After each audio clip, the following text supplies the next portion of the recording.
It's time for Media Watch, and I'm joined by Emma James this evening. Good evening. Hi there. And you're starting out with a look at reactions to Paris' successful bid to host the Olympics either in 2024 or 2028. Yes, as you say, we don't yet know what year it's going to happen, but what we do know at the moment is there does seem to be an awful lot of scepticism about the bid here in France in particular. The only places really that you'll see something positive are from the French president himself, Emmanuel Macron, among those tweeting today, saying we are ready to celebrate sport, culture and Olympic values, ready to share. Now you'll notice he's actually taken a back seat, as it were, in this particular photograph. It's Tony Estanguet in the foreground. He's very much led this whole campaign, a three-time gold medalist at the Olympics, a slalom canoeist, and it really is his baby, really, that has succeeded today in its bid. The Paris 2024 official Twitter account has been tweeting videos, including this one, asking people to share their favourite word to describe Paris. However, it's a really beautiful video, but when you scroll down and look at the kind of comments that people have left, they're not all that positive. Beautiful video of Paris, but we don't want the Olympic Games, says this person. They talk about the fact that the project will cost too much money.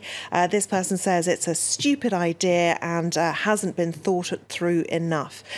When we look as well at some of the reactions from cartoonists here in France, this is Nah, and you've got, after the long wait, a gentleman in his car saying, it's for certain it's going to change my life. Stuck in traffic. Stuck in traffic. And of course, it is the people of Paris who will really feel the effects of the Olympic Games, without question, because there will be road closures.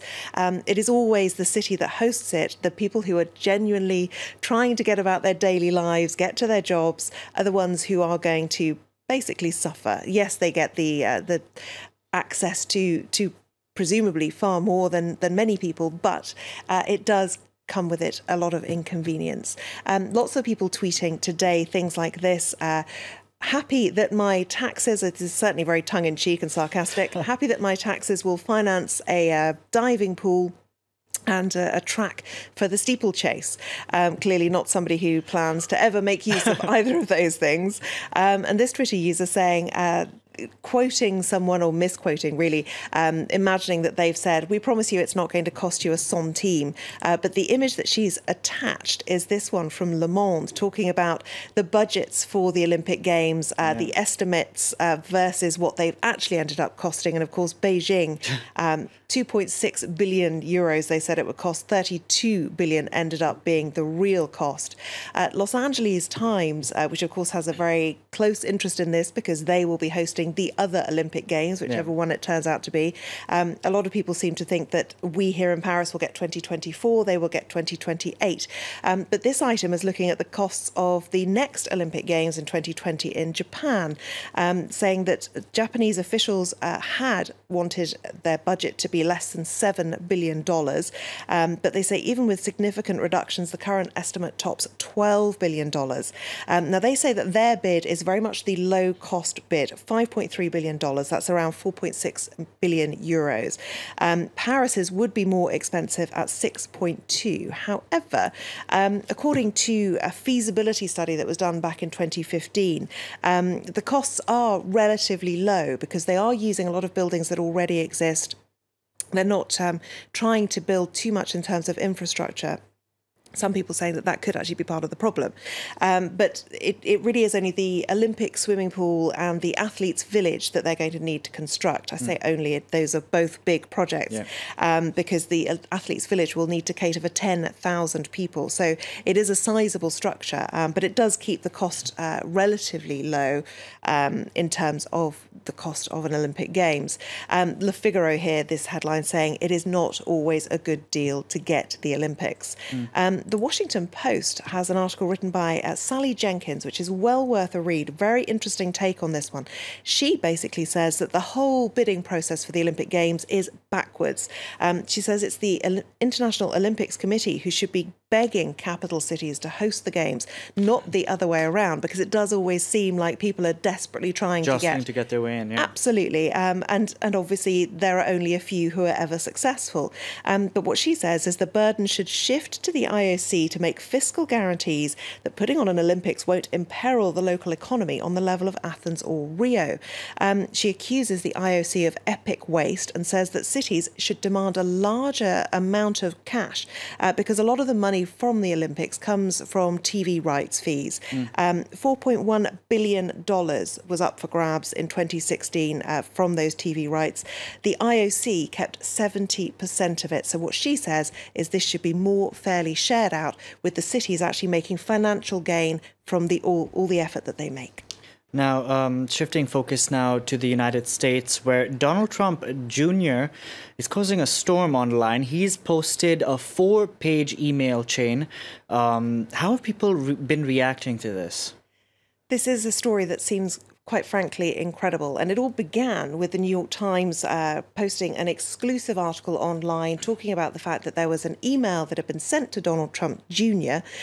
In which he was told of the Russian government's involvement in gathering information about Hillary Clinton and the fact that they wanted to get Donald Trump Sr. into the White House. It's what a lot of people have been talking about, but this is probably the most proof we've had yet, I think it's probably fair to say. Now, what is surprising to a lot of people is that Donald Trump Jr. has chosen today to actually produce all of the information, put it online on Twitter. He tweeted out a little earlier today a statement and the emails in full. And some of the reaction to this, Max Fisher is a journalist at the New York Times. He says, "I keep rereading this paragraph and expecting it to be less explicit than I remember. And every time I am wrong." Seriously? When I first read it, my first thought was, did he mean to actually post all of this? Because it seems to really very much put him in the frame for complicity with Russia. And they basically, the section that he is talking about here, Max Fisher, is where it says that information and documents that would incriminate Hillary and would be very useful to your father could be produced at this meeting. And what he said in reply is, "If it's what you say, I love it." Now, the New York Times has now written this article using those very words, "I love it," Russian dirt on Clinton, "I love it," Donald Trump Jr. said. Now, he says, of course, that the meeting that then followed didn't actually bear fruit, as it were, that there wasn't really anything to be gained from it. US comedian Stephen Colbert has been talking about this whole story at length. Let's take a look at what his take is. The excuse is, I tried to collude, but I didn't get anything. That's like saying, yes, Your Honor, I broke into the house, but there was nothing worth stealing. So if you think about it, they were robbing me. It's not a smoking gun, but it is a gun meeting with a Russian bullet about their mutual desire to smoke. Now, of course, that excerpt was from last night before Donald Trump Jr. released those emails. And the latest kind of remarks that we're seeing on Twitter include this. Gabby Morongiello, who is a journalist for the New York Post, who says that a former Watergate prosecutor has told her that these emails are almost a smoking cannon, a big step up from a smoking gun, told her that there's no question this is treason. Exceptionally strong words. Looking around at how other media outlets are interpreting this, the Daily Beast has this article, Trump aides freaking out over Donald Jr.'s Russia email. They call it the sum of all fears. They say it's what we've all been dreading. And they say that practically nobody in a position of power, including Donald Jr.'s father, is actually rushing to his defence. So it will be very interesting to see what happens next. Mashable is among those really wondering why he actually chose to release those emails that appear on the face of it to be so damning. Their headline, I loved, Donald Trump Jr. wanted to prove he's a liar before the New York Times beat him to it. Because it's all out there in black and white. Emma James, thank you very much for that.